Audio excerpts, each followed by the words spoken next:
राजस्थान में सत्ता की जोर आजमाइश थम नहीं रही। कांग्रेस थिंक टैंक ने आज फिर विधायकों की बैठक बुलाई है। होटल फेयरमाउंट में यह बैठक थोड़ी ही देर में शुरू होगी। गौरतलब है कि सोमवार को हुई बैठक में विधायकों ने सीएम गहलोत पर भरोसा जताया था, लेकिन सचिन पायलट को मनाने का दौर अभी भी जारी है। खफा चल रहे डिप्टी सीएम सचिन पायलट से सोनिया गांधी की तरफ से भेजे गए ऑब्जर्वर रणदीप सुरजेवाला ने एक बार फिर बैठक में आने की अपील की। उन्होंने दावा किया कि कांग्रेस को 109 विधायकों का समर्थन है।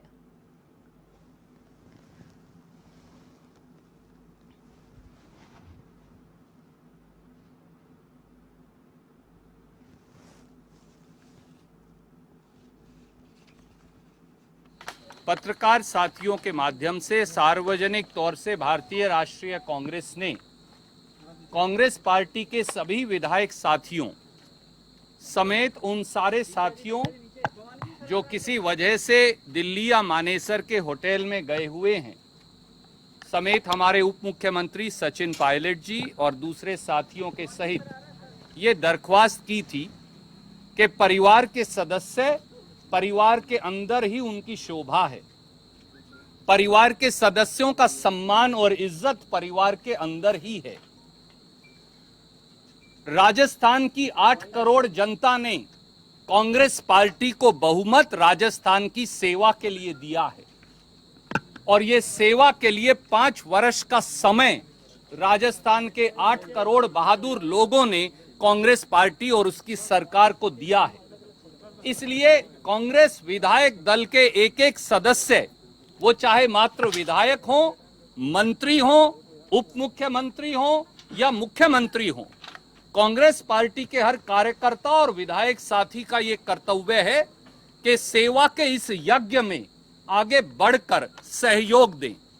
और हमने ये कहा था कि सचिन पायलट जी सहित सब विधायक साथियों के जो किसी वजह से नाराज हैं, उनके लिए सोनिया गांधी जी, राहुल गांधी जी और कांग्रेस पार्टी के सारे दरवाजे खुले हैं। खुले मन से आए। अगर कोई मतभेद है उसकी चर्चा करें। केंद्रीय नेतृत्व, प्रभारी महासचिव और दूसरे साथी मिलकर उसका हल निकालेंगे। कांग्रेस विधायक दल की बैठक हुई। कांग्रेस के सब विधायकों, हमारे इंडिपेंडेंट साथियों और घटक दलों का हम फिर धन्यवाद करेंगे कि 109 के बहुमत के साथ भारतीय राष्ट्रीय कांग्रेस की राजस्थान। और अधिक बातचीत के लिए A1 टीवी के चैनल हेड अनिल लोढ़ा जी फोन लाइन पर हमारे साथ जुड़ चुके हैं। अनिल जी, देखिए जिस प्रकार का माहौल फिलहाल प्रदेश में है, लगातार जद्दोजहद जारी है सचिन पायलट को मनाने की, लेकिन जो बगावत का रुख उन्होंने अख्तियार किया है वो भी उस पर बिल्कुल डटे हुए हैं। मनीषा, मैं A1 टीवी के दर्शकों के सामने सारी राजनीतिक परिस्थिति और परिदृश्य स्पष्ट कर देना चाहता हूं। पहली बात तो ये कि सचिन पायलट ने आज तक अपना मुंह नहीं खोला है। आज तक न कोई ऑफिशियल बयान दिया है, न ट्वीट किया है, न फेसबुक पे कुछ डाला है कि वो अशोक गहलोत के साथ नहीं है, अशोक गहलोत के खिलाफ हैं, बिल्कुल अलग पार्टी बना रहे हैं, पार्टी छोड़ रहे हैं, बीजेपी में जा रहे हैं, नहीं जा रहे। कुछ भी सचिन पायलट ने अपने ऑफिशियल स्टेटमेंट में आज तक नहीं कहा है जी। इसका अर्थ ये है कि वो पार्टी के प्रदेश अध्यक्ष हैं और उप मुख्यमंत्री हैं। वो ऐसी कोई वजह पैदा नहीं करना चाहते जिसकी वजह से पार्टी उनके खिलाफ कोई एक्शन ले, उन्हें मंत्रिमंडल में ना रखे या प्रदेश अध्यक्ष हटाए। ऐसा कोई एविडेंस वो क्रिएट नहीं करना चाहते जी। लेकिन मीडिया के माध्यम से और कल रात से एक एक करके उनके 2-3 समर्थक विधायकों ने, जिनमें मुकेश भाकर प्रमुख है जी, दीपेंद्र सिंह शेखावत जो पहले विधानसभा अध्यक्ष रहे वो प्रमुख हैं जी, और भंवरलाल शर्मा सरदार शहर के विधायक प्रमुख हैं। इन्होंने स्पष्ट कर दिया है कि या तो वे सचिन पायलट के साथ हैं या गहलोत के खिलाफ हैं जी, और वो बगावत कर रहे हैं, लेकिन ये नहीं कहा पार्टी छोड़ रहे हैं या कुछ और कर रहे हैं। तो अभी तक ये कंफ्यूजन बना के रखा गया है कि सचिन पायलट क्या करेंगे, इस पर सवालिया निशान आज भी है। बिल्कुल। सचिन पायलट न तो पार्टी छोड़ेंगे जी, मेरा आकलन यह है जी, न ही सचिन पायलट भाजपा में जाएंगे और न ही सचिन पायलट अलग पार्टी बनाएंगे। जी, उनके पास इस वक्त 18 विधायक है मानेसर में, जी, जिनकी तस्वीर रात को जारी की गई। वो गिने जा सकते हैं, 18 ही लोग हैं और उनका दावा है कि 25 उनके पास हैं जो कि सरकार गिराने के लिए पर्याप्त है। उनको ऐसा लगता है या सरकार बनाने के लिए अगर बीजेपी उनके साथ आ जाए तो 75 प्लस 25 100 हो जाते हैं। जी। एक विधायक मेदांता स्थान भर्ती में वोट देने नहीं आ सकते और एक विधायक विधानसभा अध्यक्ष है, उनका वोट तब पड़ेगा जब बराबर बराबर वोट आएंगे, तो डिसाइसिव वोट उनका होता है। जी। मैं ये कहना चाहता हूं, सचिन पायलट पार्टी के भीतर दबाव बना रहे हैं। सचिन पायलट सत्ता में या तो अपने गुट की भागीदारी बढ़ाएंगे जी। और या उनकी कोशिश होगी कि मुख्यमंत्री बदल दिया जाए, वो खुद भी पीसीसी चीफ ना रहे, डिप्टी सीएम ना रहे और अशोक गहलोत भी मुख्यमंत्री ना रहे। ये उनकी रणनीति हो सकती है। जी। पर क्या 18 विधायकों के बूते पर 109 विधायकों का समर्थन प्राप्त व्यक्ति को चुनौती दी जा सकती है? यह यक्ष प्रश्न राजनीति के गलियारों में पूछा जा रहा है। जी। दूसरा, अभी जो बैठक होने वाली 10 बजे फेयर माउंट में, हो सकता है 10:30 बजे हो सकता है 11 बजे हो, बिल्कुल। विधायक दल की बैठक होगी। इस पर ये कहा जा रहा है कि वहां 84 एमएलए मौजूद हैं सचिन पायलट गुट की तरफ से, और कुछ नेशनल चैनल भी बिना किसी को कोट किए ये बात कह रहे हैं कि पायलट गुट का दावा। अब पायलट गुट में कौन दावा कर रहा है ये नहीं बताया जा रहा। बिल्कुल। जी। तो ये एक प्रॉक्सी वार चल रहा है और मीडिया के माध्यम से इसे एक आकृति दी जा रही है, एक रूप दिया जा रहा है। आज जो विधायक दल की बैठक होने जा रही है और गहलोत समर्थकों की बैठक होने जा रही है, इसमें सचिन पायलट और उनके गुट के लोग नहीं आएंगे, जबकि रात को 9 बजे ही रणदीप सुरजेवाला ने मीडिया को संबोधित करते साफ कह दिया कि एक और मौका हम दे रहे हैं, उनसे अपील कर रहे हैं कि वो आए, पार्टी के मंच पर आकर सुलझाएं। जी। इस दौरान सचिन पायलट से पार्टी आलाकमान ने बात की है, जी। मेरी जानकारी में है। बहुत सारे लोग जो राजनीति को समझते हैं उनको पता है कि खुद प्रियंका गांधी ने बात की है, अहमद पटेल ने बात की है, वेणुगोपाल ने बात की है, चिदम्बरम ने बात की है। जी। सचिन पायलट को समझाया जा रहा है कि देश नाजुक मोड़ पर है, लोकतंत्र के लिए जरूरी है कि चुनी हुई सरकार बनी रहे कांग्रेस की, और कांग्रेस भी जिंदा रहे, कांग्रेस को आहत नहीं किया जाए, कांग्रेस को कोई घात नहीं लगाई जाए। जी। अब वो जो चाहते हैं वो आला कमान दे पाएगी उनको या नहीं दे पाएगी, अभी ये प्रश्न अनुत्तरित है। जी। अनिल जी, देखिए, क्योंकि बात सामने आई है प्रियंका गांधी इन्वॉल्व हो रही हैं सुलह के लिए, तो क्या ये माना जाए कि उनके इन्वॉल्व होने के बाद, पूरी समझाइश के बाद कंडीशन दूसरी होगी? क्योंकि गांधी परिवार के प्रति तमाम कांग्रेसियों का शुरू से ही आदर सम्मान का भाव रहा है। जी नहीं, ये विशुद्ध राजनीतिक लेन देन की भाषा में बात होगी। जी। मुझे ये चाहिए और ये दो, नहीं तो मैं बगावत करूंगा। जी। ये उनकी तरफ से स्पष्ट है। जी। और इसमें कोई गांधी परिवार का मान सम्मान और रिश्ता नाता ये अब बीच में नहीं रह गया है। जी। बहुत स्पष्ट बात है सचिन पायलट की तरफ से और उनके गुट के लोगों की तरफ से। जी। और वो जिस बात पर अड़े हुए हैं वो बात शायद आला कमान पूरी ना कर पाए, ऐसा मेरा एप्रीहेंशन है। जी। ऐसा मेरा आकलन है। और मेरी राजनीतिक समझ ये कहती है कि सचिन पायलट अब पॉइंट ऑफ नो रिटर्न पे जा चुके हैं। जी। वो पार्टी में तभी लौटेंगे जब उनकी जो सबसे बड़ी मांग है वो पूरी की जाएगी, और वो मांग शायद आलाकमान पूरी नहीं कर पाएगा। जी। अनिल जी, 66 साल पहले यानी कि 1954 में राजस्थान में तत्कालीन मुख्यमंत्री जयनारायण व्यास के खिलाफ भी बगावत हुई थी, क्या वो दौर था? देखिए, बगावत तब भी हुई थी, भैरव सिंह शेखावत के समय भी हुई, जब वो क्वीनलैंड में अपना ऑपरेशन कर रहे थे अमेरिका में हार्ट का। जी। यही भंवरलाल शर्मा सरदार शहर के विधायक, उस वक्त जनता पार्टी के विधायक थे, अभी कांग्रेस के विधायक हैं और सचिन पायलट के साथ हैं। ये उस बगावत के सूत्रधार थे। और ये असंतोष होना, मतभेद होना और पार्टी के खिलाफ आकर चीफ मिनिस्टर बदलने के दबाव बनाना या अपनी हिस्सेदारी बढ़ाने के दबाव बनाना, ये कोई राजनीति में नई बात नहीं है। जी।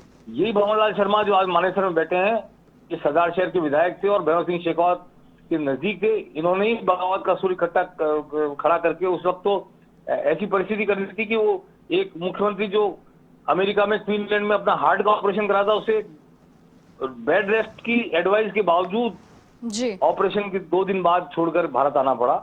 जी। और विधायकों को उन्होंने इसी तरह इकट्ठा किया था चौकीडानी में। जी। और वहां उन्होंने हवाला दिया था कि मैं मौत के मुंह से निकल के आया हूं और इसके साथ तुम ये क्या कर रहे हो। जी। तो ऐसी स्थिति में उन्होंने विनोवर किया। जी।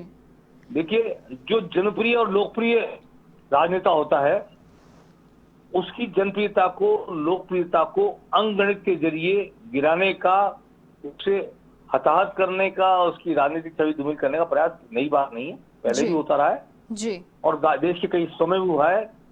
आज की तारीख में अभी ये स्पष्ट नहीं है कि बीजेपी फ्लोर टेस्ट की मांग कर रही है। एक व्यक्ति ने ट्वीट किया है, खाली बिल्कुल। मीडिया सेल, जी। आईटी सेल के व्यक्ति ने, जी। जिसका गाना पूरा पूरा मीडिया गा रहा है कल से कि बीजेपी ने ट्वीट कर दिया, बीजेपी ने मांग कर ली, जबकि खुद कटारिया मना कर चुके, खुद प्रदेश अध्यक्ष सतीश पूनिया मना कर चुके कि अभी हमने कोई फैसला नहीं लिया है फ्लोर टेस्ट की मांग करने का। जी। पर प्रदेश अध्यक्ष मना कर रहा है, विपक्ष का नेता मना कर रहा है, उसके बावजूद मीडिया में बार बार उस एक आईटी सेल के, आईटी प्रकोष्ठ के अध्यक्ष की मांग को चलाया जा रहा है जैसे कि वो बीजेपी का ऑफिशियल स्टेटमेंट हो। मैं ये कह रहा हूं कि ये प्रॉक्सी वार हो रहा है जी। और थ्रू सोशल मीडिया, थ्रू अफवाह, through injection of some news, ये सब चीजें खड़ी की जा रही हैं। जी। हकीकत यह है कि जब तक राज्यपाल के पास कोई कहेगा नहीं कि हमने समर्थन वापस ले लिया है और बहुमत नहीं है, तब तक राज्यपाल भी नहीं कहेंगे जी। और जब तक राज्यपाल नहीं कहेंगे फ्लोर टेस्ट की कोई बात सामने आ नहीं सकती। आज की तारीख में सरकार बहुमत प्राप्त सरकार है, जिसने बजट पास कराया है, जी। जिसने कोरोना से लड़ाई लड़ी है, और वो सरकार, उसने अगर 109 विधायकों का समर्थन साबित कर दिया तो इस बात का कोई सवाल नहीं उठता कि फ्लोर टेस्ट कराया जाए जी। या राज्यपाल के सामने परेड कराई जाए। जी। अनिल जी, देखिए, इस साल जब मार्च में ज्योतिरादित्य सिंधिया ने भाजपा में शामिल होकर सभी को चौंकाया था, सोशल मीडिया पर तब अचानक से सचिन पायलट ट्रेंड करने लगे थे, तो कहीं ना कहीं कयास ये लगाए जा रहे हैं, ये भी सामने आ रहा है कि ज्योतिरादित्य सिंधिया की भूमिका अहम रही है, क्या कहेंगे आप? देखिए, सबसे अहम भूमिका है राजस्थान विधानसभा के पूर्व अध्यक्ष दीपेंद्र सिंह शेखावत की। जी। दीपेंद्र सिंह शेखावत ज्योतिरादित्य सिंधिया के पिताजी माधवराव सिंधिया के परम मित्र और शिष्य, दोनों कह सकते हैं हम, जी। राजनीतिक रूप से जी। परम सहयोगी थे। जब भी माधवराव सिंधिया जयपुर आते थे, खुद शेखावत, दीपेंद्र सिंह शेखावत एयरपोर्ट से गाड़ी चलाकर लेकर उनके आते थे और इन दोनों के पारिवारिक संबंध है और ज्योतिरादित्य सिंधिया इन्हें अंकल कहते हैं। जी। आज की तारीख में दीपेंद्र सिंह शेखावत ज्योतिरादित्य सिंधिया और बीजेपी और सचिन पायलट के बीच की कड़ी है, ऐसा मेरा मानना है। जी। और चूंकि वो विधानसभा अध्यक्ष रह चुके हैं, जी। इसलिए वो सारे दलबदल कानून को जानते हैं, सारे कानूनी दावों पे जानते हैं और वो इस बात में सक्षम है बताने में कि क्या होना चाहिए और क्या कानूनी रूप से हमें उलझाया जा सकता है। जी। इसलिए मैं निश्चित तौर पर मानता हूं कि ज्योतिरादित्य सिंधिया की प्रमुख भूमिका है, जी। लेकिन सबसे इंपॉर्टेंट है नंबर गेम। बिल्कुल। इतने नंबर जब तक नहीं होंगे कि बीजेपी सरकार गिरा सके, जी। तब तक बीजेपी चाहे ज्योतिरादित्य कह दें जी। और चाहे कितनी भी कोशिश हो जाए, बीजेपी आकलन करेगी नंबर गेम का जी। और नंबर होने पर ही बीजेपी स्पष्ट करेगी अपना स्टैंड, प्रोटेस्ट मांगेंगे या नहीं जी। मांगेंगे। जी। जी। अनिल जी, देखिए, बीजेपी का पहले से कहना था कि इंटरप्शन नहीं है, लेकिन कल जो बयान सामने आए उसमें ये कहा गया था कि अगर मौका मिला तो हम भी जरूर फायदा उठाएंगे। तो कह सकते हैं बहती गंगा में हाथ धोने की कल कोशिश की थी, लेकिन कहीं ना कहीं एक बार जब कहा गया कि 102 विधायक हमारे पास हैं और 5 की चिट्ठी आई है समर्थन में, तब कहीं ना कहीं उस गंगा को ही बहने से रोक दिया गया था। नहीं, देखिए, राजनीति में सब जानते हैं कि अगर मौका मिलेगा तो कौन सरकार नहीं बनाएगा। बिल्कुल। यही कहा, मौका मिलेगा तो बनाएंगे, जी। पर मौका मिलेगा तब बनाएंगे ना। बिल्कुल। तो इसलिए ये पॉलिटिकल स्टेटमेंट दोहरा है, ये दोनों बातें कहता है। मौका मिलेगा तो कोशिश करेंगे, नहीं मिलेगा तो नहीं करेंगे। मौका क्रिएट करने की कोशिश नहीं कर रहे हैं, उनका मतलब ये है, हम नहीं मौका बना रहे जी, पर मौका मिला तो छोड़ेंगे नहीं जी। तो ये स्टैंड है बीजेपी का कि हम कुछ उठापटक नहीं कर रहे। कांग्रेस का अंदरूनी कलह है, अंदरूनी कलह की वजह से अगर हमें मौका मिल गया जी तो हम पीछे नहीं हटेंगे। जी जी। अनिल जी, कल जो इनकम टैक्स की कार्रवाई हुई, हालांकि ये कोई पैरामीटर नहीं है, ये बिना बताए ही होती है, लेकिन जिस प्रकार से संकट के बादल कल थे सुबह सुबह और उसी वक्त वो सब हुआ, क्या कहेंगे आप इस पर? क्योंकि इंटरप्शन अगर देखा जाए तो उस समय क्लियर हो गया था।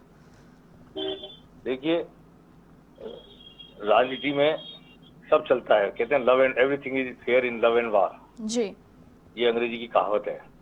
तो ये वार छिड़ गया है और ये वार ऐसा नहीं है कि कोई पड़ाव पर पहुंच गया, ये निरंतर जारी है। ये लड़ाई अभी चल रही है और ये लड़ाई कब लॉजिकल एंड पर पहुंचेगी और किस लॉजिकल एंड पर पहुंचेगी ये कोई नहीं जानता। जी। इसलिए अगर छापे पड़े हैं तो ये भी एक आशंका हो सकती है कि यहाँ कहीं पैसा इकट्ठा किया गया होगा, बिल्कुल, विधायकों को देने के लिए या विधायकों को मनाने के लिए या कुछ भी होगा, तो हो सकता है। जी। वो सब कोरिलेट कर रहे हैं कर्नाटक और मध्य प्रदेश की घटनाओं से। जी। अनिल जी, बहुत शुक्रिया आपका तमाम बातचीत के लिए, तमाम जानकारी आपने साझा की। तो सियासी संग्राम लगातार प्रदेश में जारी है। अब देखने वाली बात ये होगी कि सचिन मानते हैं या फिर नहीं, क्योंकि प्रियंका गांधी भी सुलह के मैदान में अब उतर चुकी हैं।